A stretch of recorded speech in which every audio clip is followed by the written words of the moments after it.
اعوذ باللہ من الشیطان الرجیم بسم اللہ الرحمن الرحیم۔ اسلامک وظائف چینل کے تمام ناظرین کو السلام علیکم ورحمۃ اللہ وبرکاتہ۔ ذی الحجہ کا مہینہ اپنی برکتوں، رحمتوں، عنایتوں کے ساتھ ہمارے ساتھ آ رہا ہے، لیکن مہمان بن کر۔ جو اس مہمان کی قدر کرے گا، اللہ پاک اسے بار بار یہ سعادتیں عطا فرمائے گا۔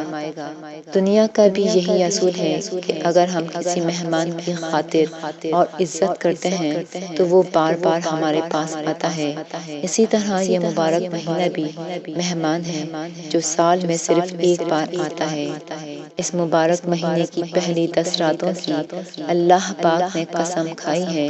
قرآن پاک میں سورہ فجر میں اللہ پاک نے فرمایا، مجھے قسم ہے وقت فجر کی اور ان 10 راتوں کی، یہ 10 راتیں ایسی سعادت مند راتیں ہیں جو کہ انسان کی زندگی میں راحتوں کا انقلاب برپا کر دیتی ہیں۔ وہ رحمتیں، وہ برکتیں، وہ عنایتیں اور وہ خوشیاں عطا کرتی ہیں جنہیں ہم سارا سال ڈھونڈتے رہتے ہیں۔ یہ وہ گھڑیاں ہیں کہ اگر انسان ان 10 راتوں کی قدر کر لے تو وہ انشاءاللہ پوری زندگی عیش کرے گا، بلکہ وہ خود ہی نہیں بلکہ اس کی نسلیں بھی عیش کریں گی۔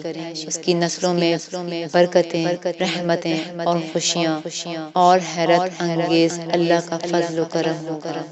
اگر ہم ان 10 راتوں کا پہلے سے انتظام اور احترام کر لیں کہ میں نے ان 10 راتوں میں کچھ اللہ پاک کی عبادت کر لوں، ان راتوں میں تھوڑی سی عبادت کا ثواب بھی بہت زیادہ ملتا ہے۔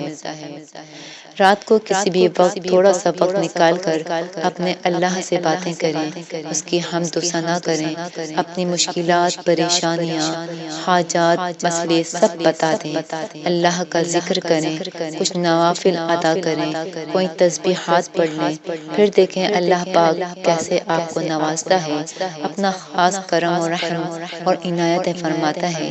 اللہ پاک کسی کی محنت ضائع نہیں کرتا،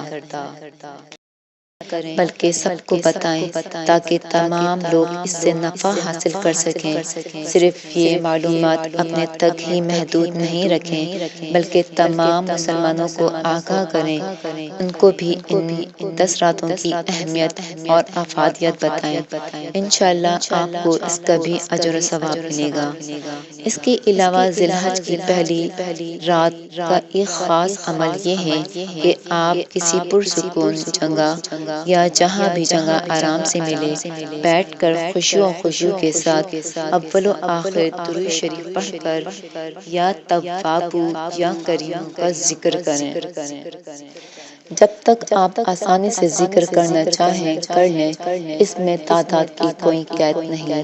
اس کے بعد اللہ تعالیٰ سے دعا کریں، اللہ کے بابرکت اور مبارک ناموں کے وسیلے سے اللہ سے مدد مانگیں، رحمت مانگیں، خوشیاں مانگیں، خوشحالیاں مانگیں، خیریں مانگیں، بلائیں، مصیبتیں، آفتیں ٹلوائیں۔ آئیے اللہ پاک سے دعا کرتے ہیں، یا ربنا یا ربنا یا ربنا۔ اے اللہ پاک، ہم نے جو کچھ بھی پڑھا اس کو اپنی بارگاہ میں قبول و منظور فرما، اس آمین کو قبول فرما۔ یا اللہ تو کریم ہے مولا، ہماری دعاؤں کو قبول فرما لے، ہماری مشکلوں کو حل فرما لے، ہماری پریشانیوں کو دور فرما، قلت، ذلت اور کینے سے نجات عطا فرما اور بن مانگے عطا فرما، ہماری تمام ضرورتوں کو غیب سے پورا فرما۔ یا اللہ تیرے بندے اور بندیاں ہاتھ اٹھائے تیرے سامنے بیٹھے ہیں، یا اللہ ہماری دعاؤں کو قبول فرما لے، ہماری ناکامیوں کو بھی ختم فرما لے، تو اپنے غیب کے خزانوں سے ہمیں نواز دے۔ یا اللہ جن کے گھر نہیں ان کو گھر دے دے، جو بیمار ہیں انہیں شفائے کاملہ عطا فرما دے، جو بے اولاد ہیں انہیں اولاد دے دے، جو رشتوں کے لیے پریشان ہیں ان کی اچھی جگہ شادیاں ہو جائیں، جن کی دل دل ٹوٹے ہوئے ہیں ان کے گھر بچا لے، ان کے دل جوڑ دے، ان کی مشکلیں اور مصیبتوں اور پریشانیوں کو دور کر دے۔ یا اللہ جو بے روزگار ہیں انہیں رزق سے حلال عطا فرما۔ یا اللہ جو حج پر جانا چاہتے ہیں ان کی غیب سے مدد فرما اور ان کے لیے آسانی والے اسباب پیدا فرما۔ یا اللہ جو قرض دار ہیں ان کے قرض ادا کر دے، جو مقدمات میں پھنسے ہوئے ہیں ان کو ان مقدمات سے نکلوا دے۔ یا اللہ سب کی مدد فرما۔ یا اللہ ان مبارک اور سعادت والی گھڑیوں میں ہم پر اپنا خاص کرم فرما۔